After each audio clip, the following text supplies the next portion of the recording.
You've probably heard a lot about how drinking 3 cups of coffee a day is good for your health. But wait, doing so might actually harm your health, especially when you have it with this. Did you know that having coffee with certain things can lead to cancer and dementia? Even your daily coffee has its best and worst food matches. So I've got you covered. For cancer and dementia prevention, I'll share with you the 3 worst foods to have with coffee, and the 3 best foods that go perfectly with it. Hello there, are there anyone who haven't subscribed yet? Hit subscribe and like right now. Please share this video with your loved ones. I promise to keep bringing you the best health information. These days it's often said we're living in a coffee state, with our nation being among the world's top coffee consumers. The passion for coffee here is truly remarkable. The coffee we enjoy 2 to 3 times a day is packed with benefits, not just for diabetes and dementia prevention, but also for fighting cancer and cardiovascular diseases. Plus, the stimulating effect of caffeine adds vitality and energy to our daily life. The delightful and rich aroma of coffee boosts dopamine production, enhancing mood and even helping with depression. But did you know, even coffee, as beneficial as it is, can be harmful when paired with certain foods. So let's dive into the 3 worst food pairings with coffee for cancer and dementia prevention. And the 3 best pairings that can help extend our lives healthily. First off, the worst choice to pair with your coffee is surprisingly sweet coffee drinks like vanilla lattes. Many of you might grab one of these sweetened coffee drinks after a meal, right? When you look at what's in them beyond the coffee, you find a huge amount of sugar, powdered creamers and other synthetic additives. Putting aside the freshness of the coffee granules, the excessive amount of sugar is the biggest issue. You already know sugar isn't good for you, but why are sweet coffee drinks particularly bad for your health? It's mainly because you have them after eating. Imagine this, you've already had your fill of carbs and sugar from your meal, raising your blood sugar. And then you top it off with a sugar-packed coffee drink. Exactly, it spikes your insulin resistance and leaves extra sugar floating in your bloodstream. This leftover blood sugar acts as glycoxins, causing inflammation in your vessels, which can lead to cancer. If it goes to the liver, it causes fatty liver disease. If it reaches the brain, it can shrink the hippocampus responsible for memory, reducing brain size and leading to dementia. Moreover, increasing insulin resistance is a direct path to diabetes, obesity, high blood pressure, and other metabolic syndromes. And there's more. The creamy powder that adds a rich flavor is another big issue, because its fat content easily turns into visceral fat in your body, making sweet coffee drinks after meals a terrible habit for your waistline and cholesterol levels. So what kind of coffee should you drink? The answer is filtered or brewed Americano and espresso made from freshly roasted beans without any added sugar. By choosing this kind of coffee, you avoid the sugar and calories that are the downsides of sweet coffee drinks, keeping only the benefits of coffee. Drinking 2-3 cups of good coffee a day is really good for your health. And for those who sometimes add syrup to their coffee, remember that liquid fructose or corn syrup, often called syrup, is even worse for your health than sugar. So you should definitely avoid it. So what should you add to your coffee or eat with it? There's a miraculous way to maximize the benefits of coffee and drink it like a tonic. And it involves one of the top 3 spices in the world, the cinnamon. In fact, in Mexico, adding a cinnamon stick to coffee is a traditional health and longevity secret known as café de lait. Did you know coffee is excellent for heart health? Recent studies presented at the European Society of Cardiology have shown that 3 cups of coffee a day can significantly reduce the risk of stroke and cardiovascular diseases by up to 60%. And why is that? You might wonder. It's because coffee is rich in antioxidants called polyphenols. Astonishingly, the amount of polyphenols in coffee is 3 times that of green tea and 9 times that of black tea. These components not only strengthen the blood vessels and cleanse the blood, but also reduce inflammation levels within the vessels.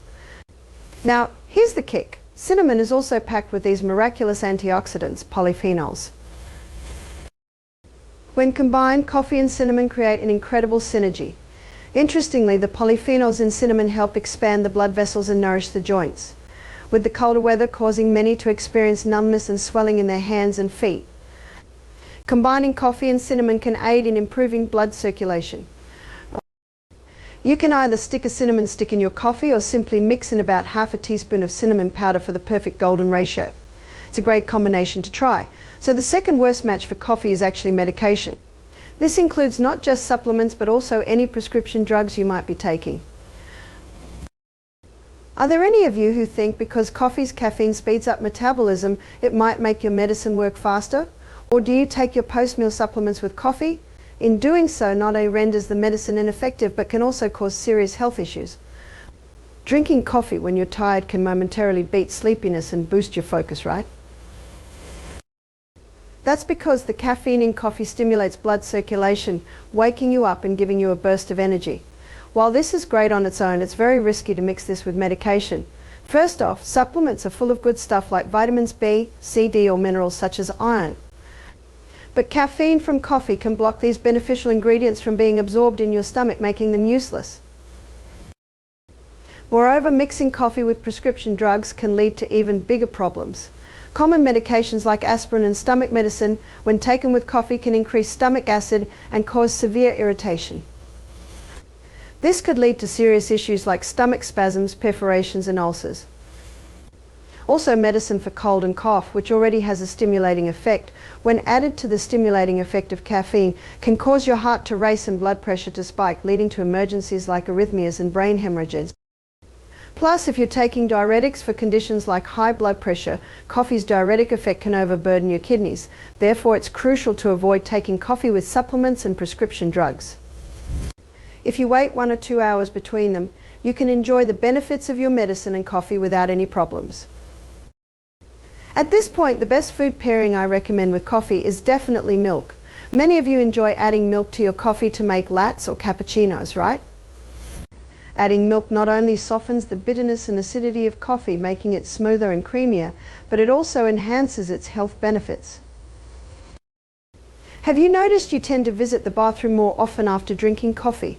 That's because of the diuretic effect of caffeine in coffee, which helps with metabolism and blood circulation, speeding up the elimination of waste from your body. But while this can be good, it also poses a big problem. Caffeine can cause the calcium in your body to be expelled along with it. That's why coffee is sometimes called a calcium thief. Moreover, caffeine can even interfere with the absorption of calcium in the body. So how can we counteract this downside? By pairing coffee with the king of calcium, milk, even if caffeine flushes out calcium. The ample amount of calcium in milk ensures you can drink coffee without worries. Additionally, the bitter and acidic taste of coffee can stimulate the production of stomach acid. Milk creates a protective layer in the stomach and neutralizes acidity, making it an excellent choice. Plus, adding protein balances the nutritional value of your coffee, making milk and coffee a perfect match. The third worst food to pair with coffee might surprise you. It's chocolate. A sweet chocolate cake with a cup of Americano can be delicious. And there are also coffees drizzled with chocolate syrup, like a chocolate frappuccino. Some even pair dark chocolate with coffee for diet purposes. But wait a second, coffee is known to aid weight loss. But do you know why? It's because of brown fat. When we think of fat, we often think of the bad kind that makes you gain weight, like visceral fat, which stores leftover nutrients as white fat in your body. On the other hand, there's good brown fat, which burns off bad fat and helps prevent obesity. Amazingly, caffeine in coffee stimulates this good brown fat, aiding in weight loss, plus caffeine boosts metabolism, speeding up fat burning. But here's the catch. While pairing dark chocolate with coffee might seem like a boost to diet effects, it can lead to serious problems. The reason is that both chocolate and coffee are full of caffeine. So when you have coffee and chocolate together, you end up consuming too much caffeine. The American Heart Association warns that excessive caffeine intake can cause severe stimulation effects, increasing the risk of heart attacks due to arrhythmias. So from now on, it's better to enjoy chocolate and coffee separately. Then what snacks might be good to pair with your coffee? The third and the last best pairing I recommend with coffee is nuts. Did you know coffee is great for brain health and preventing dementia? It's true. The caffeine in 2-3 cups of coffee a day actually stops the formation of tau proteins, which can cause dementia. Plus, the antioxidants in coffee protect and even help regenerate brain nerve cells. This means coffee can boost cognitive abilities and memory, and it's really good at preventing dementia, Alzheimer's and Parkinson's disease. And here's where it gets even better. When you pair nuts with your coffee, you create an amazing synergy. Did you know our brain uses up about 20% of our body's energy? That's why it's crucial to feed our brain with the right nutrients. Nuts like walnuts, almonds and peanuts are not only full of various nutrients but also rich in unsaturated fatty acids which activate brain cells. This doesn't just boost your memory. It also clears fat stuck in your blood vessels, cleaning them out, so better blood flow means more oxygen for your brain. Remember to grab a handful of nuts with your coffee next time. It adds a delicious nutty flavour and boosts your health too. So far we've looked at the 3 worst and 3 best food pairings with coffee. Then it's time to wrap it up. Instead of sugary mixed coffees, go for unbrewed or filtered good coffee. And sprinkle some cinnamon or nutmeg on it for a healthy twist. Also, don't take supplements or prescription drugs with your coffee, but have it with milk instead. Skip having coffee with chocolate and pair it with nuts to boost your brain health. How does that sound? I hope by choosing the right companions for your coffee, you'll take good care of your health. Thank you so much for staying with me today. If you found today's tips helpful, please don't forget to subscribe and hit the like button. And do share this with your dear family and friends. I'll always pray for your health and happiness.